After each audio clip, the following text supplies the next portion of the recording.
now we're happy to introduce our next speaker, Lenka. She is an organic social strategist and trainer. She's helping, as she calls it, badass entrepreneurs to achieve their goals by leveraging the power of social media marketing. Her niche is working with service-based business and startups that are heavily driven by the personal brand of their founder. She focuses on helping business to drive sustainable growth by using organic social, as she calls it. She's also the founder of Cambridge Social Media, a community-driven organization helping local business and nonprofits to get to grips with social media. We're very excited to have you here, Lenka, and looking forward to your thoughts and experiences on personal branding. Amazing. Hello, everyone. Thank you so much for having me here. It's so lovely to be able to share my story and maybe give you a little bit of my expertise to help you build your own personal brand. So for me, I think I started building my personal brand without knowing that I started building my personal brand. When I started, it wasn't actually a thing just yet, having a personal brand. But I was kind of looking to transition from being at university to going to a career, and I wanted to get into social media because social media marketing at the time was just starting to be a thing. But I didn't know how to do it. I was still very young. I was moving to a different country, so there was lots of obstacles. But because social media was something I was already passionate about, I just set up accounts in my name, and I started connecting with people. I started sharing helpful knowledge. I started learning. And over time, by doing that, by learning and making mistakes and learning and making mistakes, I figured out that I actually managed to build a brand.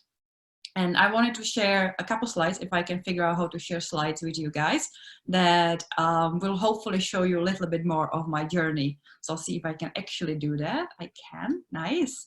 So you might be able to see my slides any second now. This is just a couple of my thoughts on building a personal brand. Feel free to connect with me on social media. You will usually find me everywhere as Lenka Kopp, or just find my website, Lenka Koppova.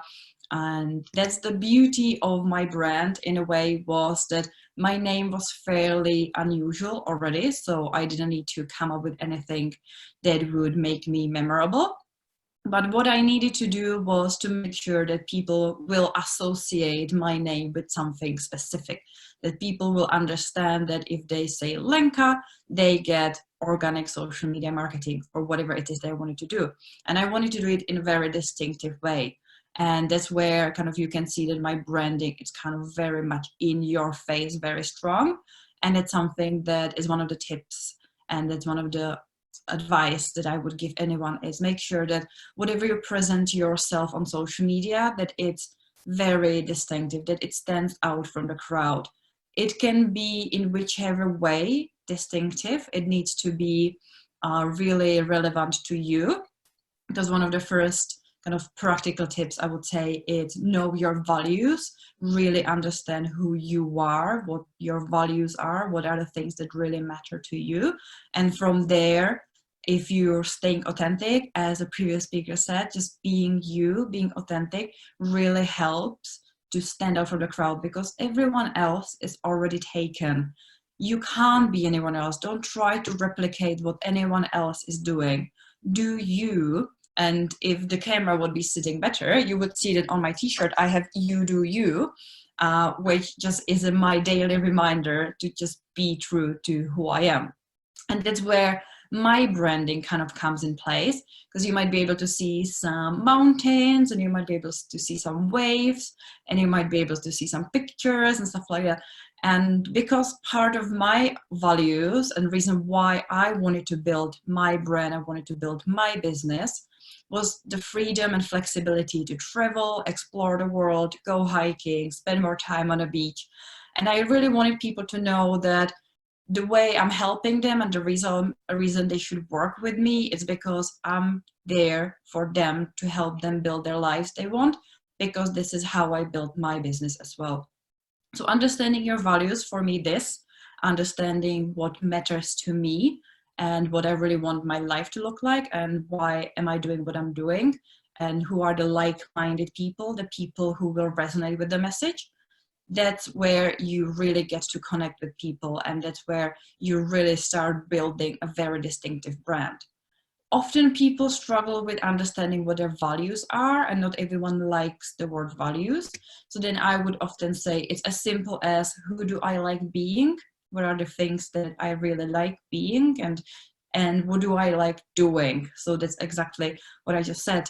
I like traveling, I like hiking, I like mountains, I like exploring, and I want to be very visible that this is part of my brand. So think about for yourself, who do you like being and what do you like doing, to really be able to pinpoint what your values are. Because ultimately, you've probably seen this before, you've heard it before, that people buy from people they know, love, and trust. And the word buy could be translated in so many different ways. You can see people hire people they know, love, and trust. People work with people they know, love, and trust. Whatever you want to use it as, the reality is that the noisier the world goes, the more people are out there trying to build their brand, the more important it is to build the love part. Because if we are just looking at being likable, then we will very easily fall into the trap of being just like everyone else. It's very easy to fit flat and not stand out. And I often will use the example of Marmite, because you want to be Marmite in a way. You want people to love you or hate you, and it's fine that there will be people who will not resonate with your message. It's fine that some people your message will put off. That's not the point. The point is that there will be a group of people who will really resonate with your message, who will really love what you do. And that's the people who will then help you, be it hiring you, be it invest in your business, whatever it is that you want to achieve in your career, wherever you want your career to go. That's where the people more likely will connect with you and be able then to support you. And how do you do that? Well, as I said, and as I was so nicely introduced, it's by being badass. And you can translate the word badass in whichever way you want. It's up to you to decide what badass means for you. But for me, it means that I'm here to tell my story. I'm here to show you what I've done and how I've done it. I'm not going to just tell you, I'm going to show you if we're working together and so on. I'm here to show my personality, to really just, if I'm imperfect, I'm imperfect. If I'm making mistakes, I'm making mistakes. But I know that whatever I do, it's coming from my heart, it's coming from a place of truth, and it's coming from a place of genuinely wanting to help. And that's exactly what my be authentic part is. So this would be a very quick overview of how I think that you can start and go on with building your brand. And for me, it will always start by understanding and knowing yourself. It might be scary to really dig deep and try to unlock who you are and put it out there to the world in terms of allowing everyone to judge your true self. But at the same time, if you really want to build a brand and to achieve something and to change the world, then you have to be vulnerable. You have to allow people to see your authentic self. And when we're talking about social media, because that's my part, and you building your brand using social media, no matter what you do, there are three things I would always say. Listen more than you talk.